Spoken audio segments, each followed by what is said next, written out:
There is a secret circulating quietly among the most powerful men in the world.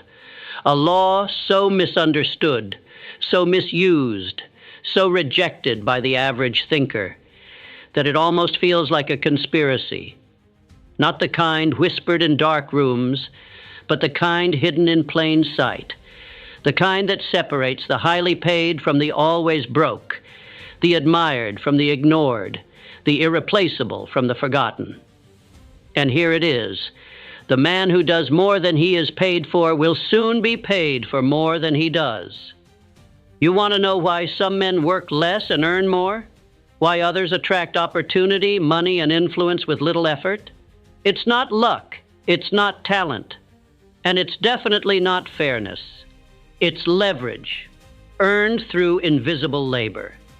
Labor done before the check, before the applause, before the title. The masses have been trained to think, do the bare minimum and demand the maximum. But the masters know, do the maximum, even when no one's watching. And the world will soon hand you more than you ever asked for. I didn't learn this in a book. I learned it while I was broke, invisible, and exhausted. But I planted value no one paid for at first, until one day the world paid me back, with interest. This message will challenge you. It will offend your comfort. It will call your excuses into question. But if you let it, it will show you how the law of overdelivery can turn any ordinary man into a magnet for wealth, respect, and freedom. Because when you do more than you're paid for, the universe, not just your boss, takes notice. I didn't understand the law at first. In fact, I fought it, because it seemed foolish. Why would any sane man give more than he was paid for? Why pour energy, time, precision, and excellence into a task that paid modestly, or not at all? It went against everything I'd been taught. Protect your value. Don't let anyone take advantage of you. Only give what you're paid for, or you'll be used. Those voices were loud. They came from mentors, family, society. And for a long time I listened. But those voices, while logical, kept me broke. I remember one job in particular. I was ghostwriting for a small publication. The editor promised exposure and a small payment. Neither arrived. I wrote 4 full-length pieces, each one crafted with care, each one better than the last. No check, no credit, no praise. I was furious. I told myself I'd been played, that I should never trust people again, that I should only give effort when there's a guarantee. And for a time I hardened. I took jobs I didn't care about, did the minimum required, clocked in, clocked out, and I got what I gave. Nothing lasting, nothing fulfilling, nothing powerful, just enough to survive, never to thrive. Everything changed when I met Andrew Carnegie. What was supposed to be a short interview turned into an extended conversation that shifted the axis of my thinking. He said something I never forgot.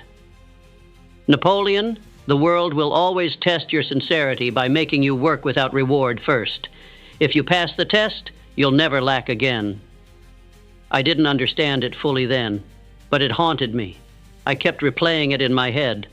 Work without reward. Was that noble or naive? He continued. Most men quit because they believe every hour must return something visible. But the richest hours are the ones that pay nothing at first and everything later. That was the moment the law of overdelivery was planted in me, not as a rule, as a seed. I didn't understand the law at first. In fact, I fought it because it seemed foolish. Why would any sane man give more than he was paid for? Why pour energy, time, precision, and excellence into a task that was only met with modest compensation, or none at all? It went against everything I had been taught. Protect your value. Don't let anyone take advantage of you. Only give what you're paid for, or you'll be used. Those voices were loud. They came from mentors, family, society. And for a long time, I listened. But those voices, while logical, kept me broke. I remember one job in particular. I was ghostwriting for a small publication. The editor promised exposure and a small payment. Neither arrived. I wrote 4 full-length pieces, each one crafted with care, each one better than the last. And yet, no check, no credit, no praise. I was furious. I told myself I'd been played, that I should never trust people again, that I should only give effort when there's a guarantee. And for a time I hardened. I took jobs I didn't care about, did the minimum required, clocked in, clocked out, and I got what I gave. Nothing lasting, nothing fulfilling, nothing powerful, just enough to survive, never to thrive. Everything changed when I met Andrew Carnegie. What was supposed to be a short interview turned into an extended conversation that shifted the axis of my thinking. He said something I never forgot. Napoleon, the world will always test your sincerity by making you work without reward first. If you pass the test, you'll never lack again. I didn't understand it fully then, but it haunted me.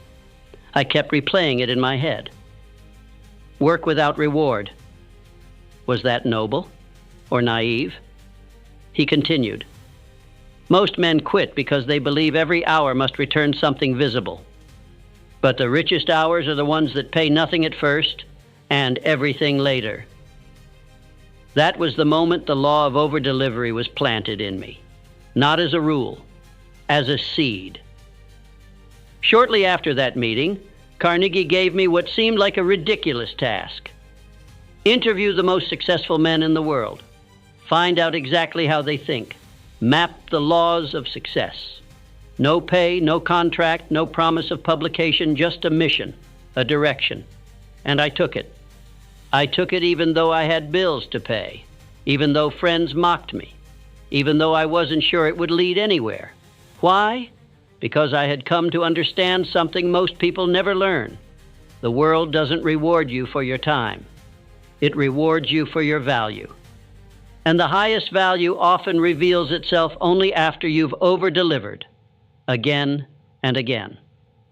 I traveled. I wrote. I studied. I transcribed interviews long into the night. I drafted principles, refined language, rewrote whole essays that no one even saw. I sent thank you letters. I organized my notes as if they were sacred scripture. And all of this was unpaid, unnoticed. But I wasn't doing it for a paycheck anymore. I was doing it because something inside me had shifted. I was no longer working for the reward. I was working from alignment, from belief, from purpose. And here's what no one tells you. Over-delivery sharpens you. It elevates you. It turns you into someone the world can't ignore, even if it takes time. After 2 years of unpaid work, something shifted. One of the businessmen I had interviewed mentioned my name to a publisher. That kid, he said, has more clarity on success than any academic I've ever met. That single conversation led to my first commissioned manuscript.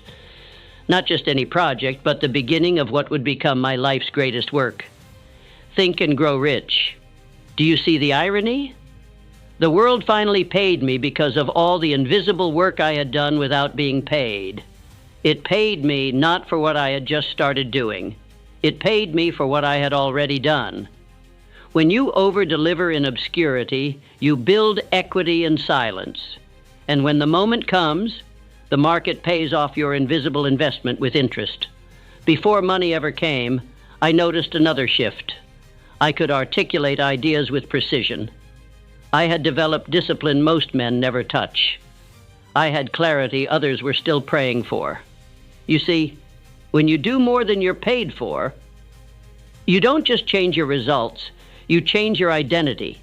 You begin to see yourself not as a laborer, but as a leader. Not as someone who reacts to value, but someone who creates it. That shift, from worker to value generator, was the most profitable transformation of my life. And it happened long before the world noticed. They want proof. They want guarantees. They want applause after every act of effort. But real success doesn't work like that. Real success hides its reward behind consistency, behind patience, behind moments that look pointless. Most people won't over-deliver because they're afraid they'll be exploited. But the real tragedy is that by holding back, they rob themselves. They rob themselves of mastery, of visibility, of leverage. And then they wonder why others rise faster with less.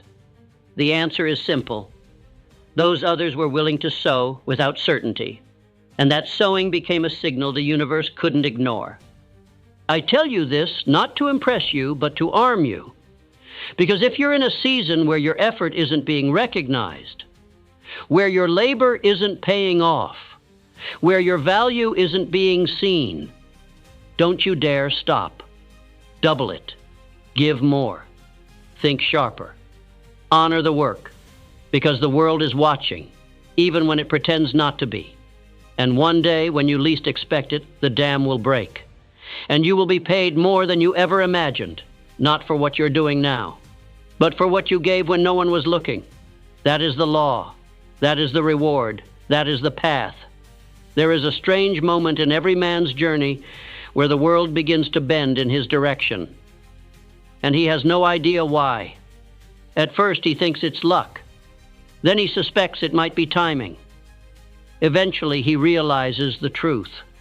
It was every seed he planted when no one was watching. This is the stage I entered after years of labor without reward. No one announced the shift. There was no trumpet, no public declaration. But I began to notice it. Strangers mentioned my name in high places. Invitations arrived without me asking. Payments came before I submitted work. The universe had begun paying me backward. Most men think in transactional terms. If I give 1 unit of effort, I should get 1 unit of reward. But over-delivery is a different kind of economy. You give 5, you get 0, you give 10, you get silence, you give 20, you get ignored, and then one day, unexpectedly, you receive 100-fold. But it comes from a different source, a different person, a different season. Over-delivery doesn't pay linearly. It pays exponentially, and it pays unpredictably.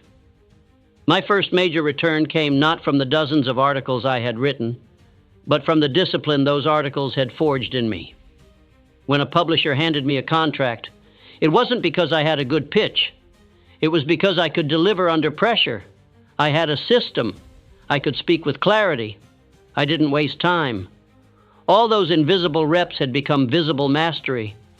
The harvest wasn't just the result, it was who I had become. People started reaching out. Opportunities came faster than I could accept them. Men with power and wealth began treating me as a peer. It wasn't because I was special. It was because I had trained myself to be useful without being asked. When people met me, they didn't see a man trying to prove himself. They saw a man already operating from mastery. That is the fruit of over-delivery. Reputation is not what you say about yourself. It's what people remember when your name is mentioned. When you consistently give more than expected, people attach meaning to you. He's reliable, he's different, he doesn't miss, and eventually, we need him. Let's pay him whatever he asks. You become not just an option, but a standard. That shift doesn't happen with marketing. It happens with over-delivery. Another reward began to emerge, this time internal. I became bold. I asked for things I used to be too timid to claim, not because I was arrogant, but because I had done the work. Confidence rooted in over-delivery is unshakable, because it doesn't rely on compliments, it relies on competence. I knew what I was capable of, and the world could feel it. People trust what you carry silently more than what you shout publicly. And when you carry the quiet weight of excellence, you become magnetic. Eventually, the paradox fulfilled itself. I began to be paid more than I worked, not because I cut corners, but because I had built so much goodwill, value, and insight that people were no longer paying for my hours. They were paying for my perspective, my energy, my clarity. One paragraph from me was worth more than entire manuscripts from others, not because of ego, but because of history. Years of over-delivery had compressed my value into every word. That's when you stop trading time for money and start trading impact for wealth. I began noticing something else. Young men began modeling their work ethic after mine. Readers shared how the energy of my writing made them want to push harder. Even skeptics began to admit they respected the weight of my words. Overdelivery doesn't just attract opportunities, it awakens people.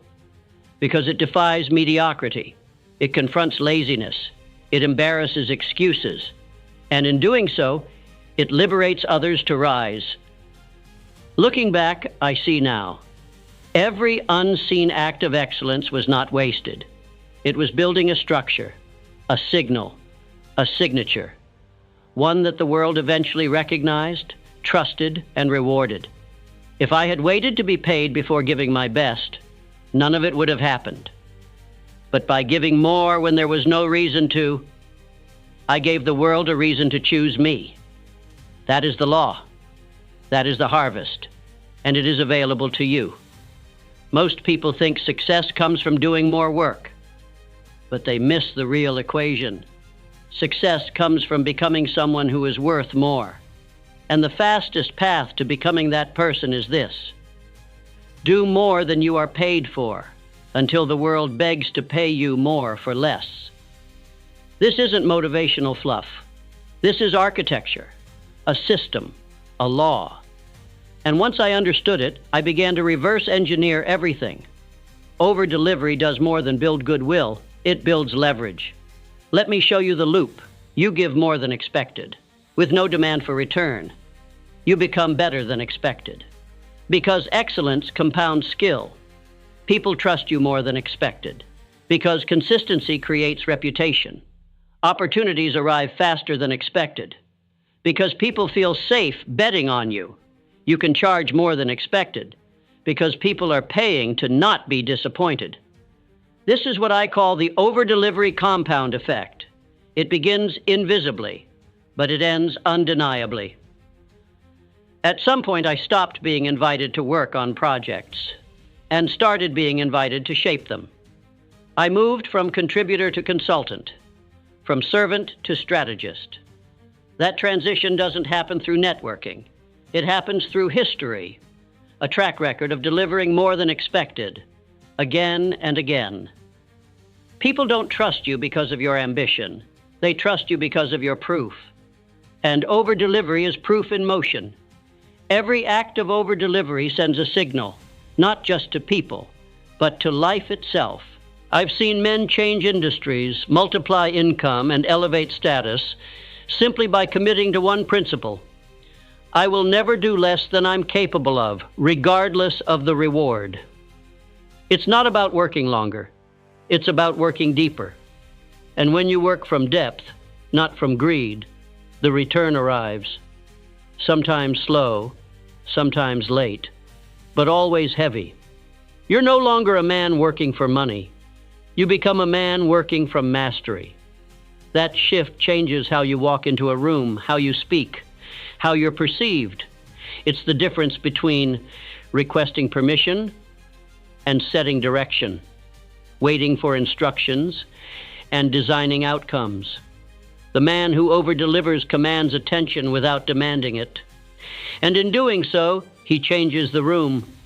The world is tired of underwhelming effort. It's drowning in mediocrity.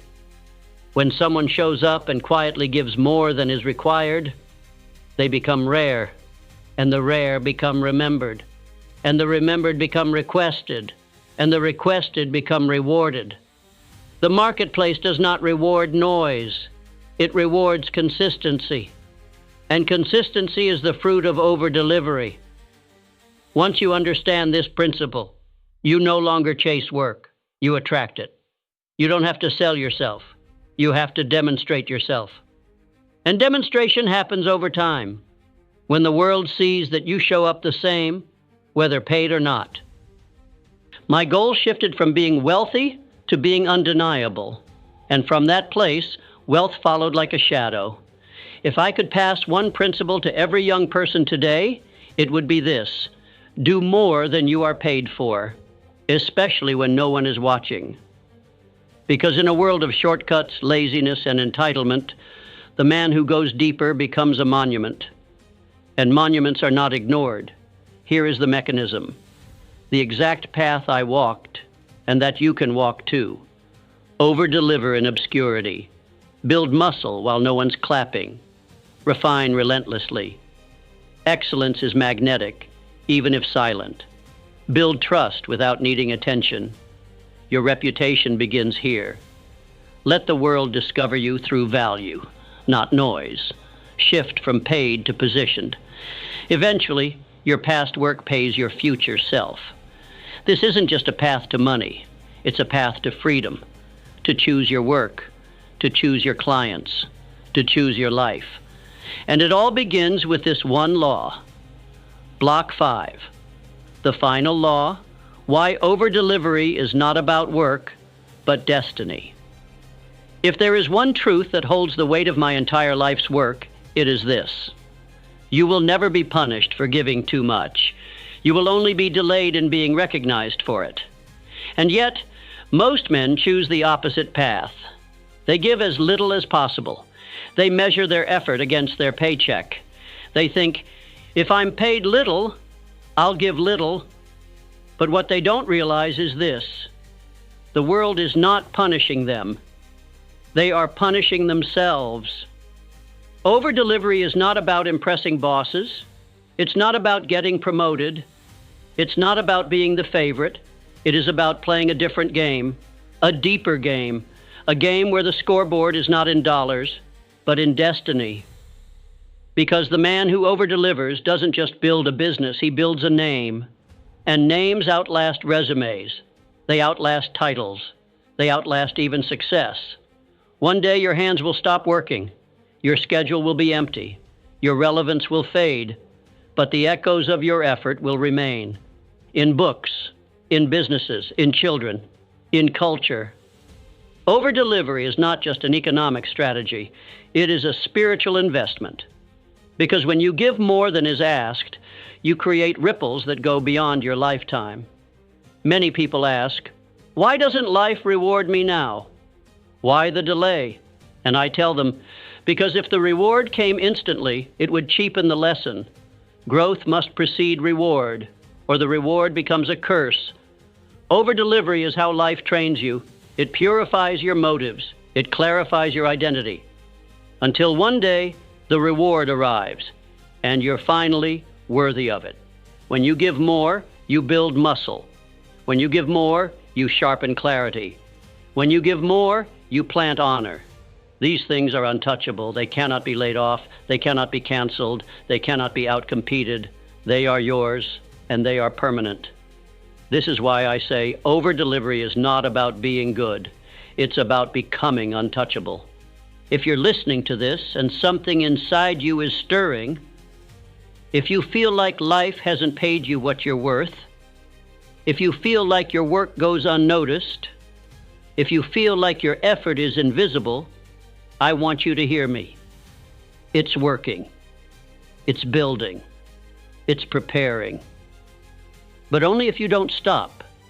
Don't let the delay deceive you. Every unseen act of excellence is being recorded by life itself. And one day, the dam will break. And everything you gave will come back multiplied, not just as money, but as identity, as strength, as peace, as power. What do you want people to remember? That you did just enough? That you coasted? That you survived? Or that you gave so much, so often with such conviction, that your very name became a symbol of excellence? Overdelivery is not a task. It is your fingerprint on the world. Make it count. Make it sacred. Make it so undeniable that long after you're gone, your seeds are still feeding lives. That is the final law. That is your hidden power. Use it. If you've made it here to the final moment of this message, then allow me to say what the world rarely does. Thank you. Congratulations. And more than that, welcome. Because you just proved something rare. You're not just a listener. You're not just a dreamer. You're someone willing to sit with truth long enough to let it transform you. You've just been handed the law that built my entire life, and now it belongs to you. But knowledge isn't enough. Only action activates the law. So here's your next step. Subscribe to the channel, because the next message could hold the key to your next breakthrough. Click the notification bell to make sure momentum doesn't slip away in silence. Hit like, not just to support the message, but to signal to the platform that depth matters. And leave a comment below. Where in your life are you now ready to do more than you're paid for? And who will you become because of it? You don't need to wait for permission. You don't need to wait for a raise. You don't need to wait for the world to catch up. Give more. Now and soon enough, the world won't just notice. It will reward you in ways you never imagined. I'll see you in the next message. Until then, build your legacy with every invisible act of excellence.